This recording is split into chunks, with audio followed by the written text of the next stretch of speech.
Bonjour à tous. Et oui, nous nous intéressons à un marché qui a vraiment le vent en poupe, qui a une insolente santé, celui du vélo urbain. Et notamment, on va s'intéresser au marché des accessoires. Bonjour, Publio Crété. Bonjour. Alors, vous êtes le cofondateur du site qui s'appelle Je suis à vélo. Exactement. C'est facile à retenir. Et vous surfez sur cette vague du vélo urbain, parce qu'il y a beaucoup de gens qui se sont mis à faire du vélo. En fait, vous avez eu l'idée, mais avant le confinement, puisque votre entreprise a été créée en 2019. Exactement. On doit l'idée à mon associée, la cofondatrice Caroline. Elle, quand elle se rendait au travail à vélo en 2018, elle arrivait avec un look, disons, un peu caricatural du cycliste. Et c'est là qu'elle s'est dit, OK, moi j'ai envie d'avoir un look qui me plaît quand j'arrive au bureau. Et donc, elle s'est mise à chercher des accessoires.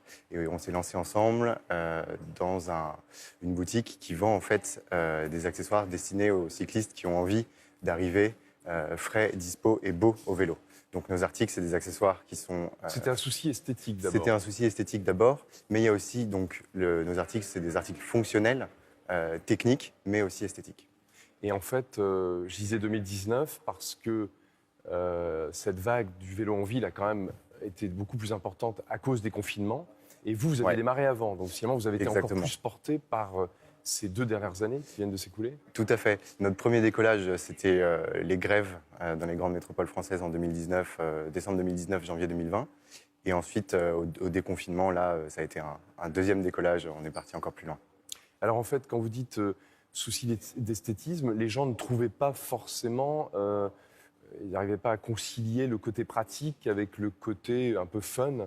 C'est-à-dire, tout le monde avait des capes un petit peu banales, quoi. Exactement, c'était le gilet jaune fluo, le casque en plastique un peu de mauvaise qualité, une dégaine caricaturale de cycliste. Et puis il y avait une offre qui était haut de gamme, mais qui était destinée aux cyclistes sportifs. Et pour nous, le vélo, c'est pas un sport, c'est avant tout un moyen de transport. Et c'est pour ça qu'on a des articles qui sont à la fois techniques, mais aussi esthétiques. Alors d'ailleurs, vous avez emmené... c'est une sorte de Exactement. cape de vélo. Ça, c'est notre version du gilet réfléchissant. On va la montrer.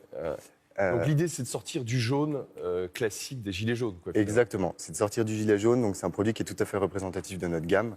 C'est un produit qui est à la fois technique et esthétique. Donc il est imperméable, il est coupe-vent et il est réfléchissant. Et il est beau. Et l'idée, c'est voilà, c'est ça. L'obsession, c'est essayer de se distinguer un peu. Parce qu'en fait, le marché de l'accessoire, c'est un gros marché. Il y avait déjà beaucoup de monde qui se disputait la place. Ou bien justement, du fait qu'il y a des nouvelles pratiques de vélo, il y a un marché à conquérir. Il y avait beaucoup d'acteurs sur le marché de l'accessoire dans le domaine sportif ou dans l'accessoire un peu d'entrée de gamme, dans l'accessoire tel qu'on l'imaginait. Et il y avait peu d'acteurs sur ce marché justement de l'accessoire qui soit beau et pratique. Et c'est là que nous, on vient. Nous, notre métier, en fait, c'est d'aller chercher des petits créateurs comme la créatrice de cette veste et de les vendre sur notre site internet je suis à vélo.com. Et alors, par exemple, le côté anti-gilet jaune, ça a eu du succès déjà ? Le gilet Mondrian, c'est un de nos best-sellers. Ça a du succès, tout à fait. On a une belle croissance, comme vous le voyez. Alors en fait, vous êtes un vélo taffeur. Exactement. Il y a toute maintenant des noms qui circulent autour de la pratique du vélo. Vélo taffeur, ça veut dire celui qui se rend à son boulot à vélo. Et ça, c'est la vague sur laquelle vous surfez.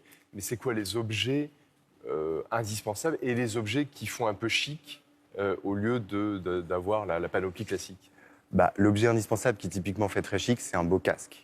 Nous, on a des casques, par exemple, made in France, fabriqués en cuir, avec une visière qui sont très élégants, confortables à porter, bien aérés. Un autre objet indispensable, c'est le sac à dos convertible porte-bagages. Parce qu'à vélo, un sac à dos, ça empêche de respirer correctement. Vos épaules sont prises, on ne peut pas faire de mouvements larges, amples. Donc, on a un sac à dos qui est convertible porte-bagages, il y a des crochets, et le sac à dos se clipse sur le porte-bagages. Alors ça, c'est, j'allais dire, toute cette gamme d'accessoires, elle est coûteuse quand même. C'est-à-dire, en gros, vous adressez quoi à une clientèle assez bobo, assez urbaine et qui n'est pas désargentée.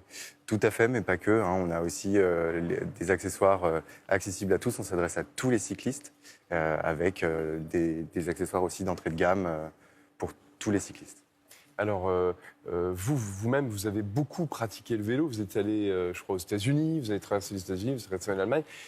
qu'est-ce qui vous avait frappé dans la pratique du vélo à l'étranger qu'il a fallu importer en France, en fait? C'est une bonne question. Les Américains ont un sens très pratique du vélo. On a pas mal de produits justement qui sont de créateurs anglo-saxons.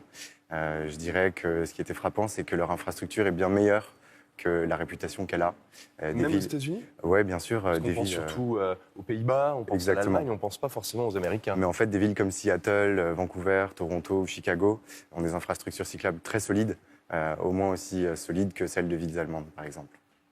Le budget, pour terminer, parce qu'on imagine quand même que tout ça a un coût, et notamment si on veut faire joli sur son vélo, ça veut dire aussi mettre un budget. Les gens mettent quel budget moyen pour s'équiper? Alors, ce que je peux vous dire, c'est le montant de notre panier moyen. Nous, on est à 100 € de panier moyen par client. Et nos clients, en fait, mettent ce budget aussi parce qu'ils ont potentiellement abandonné un scooter ou une voiture et qui font donc des économies comme ça. Ah oui, c'est-à-dire qu'il diminue la part du véhicule classique pour se mettre un petit peu au vélo. Exactement. Mais le panier moyen ne veut pas dire grand-chose, que 100 €, on imagine que certains dépensent beaucoup plus pour avoir la panoplie complète. Exactement, tout à fait. Et votre entreprise, fondée en 2019, a un taux de croissance qui peut faire, qui peut être jalousé par d'autres. Oui, a priori, on va multiplier par 3 notre chiffre d'affaires entre 2020 et 2021. D'accord.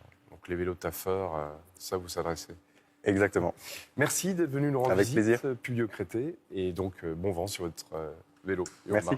Belle journée à vous tous.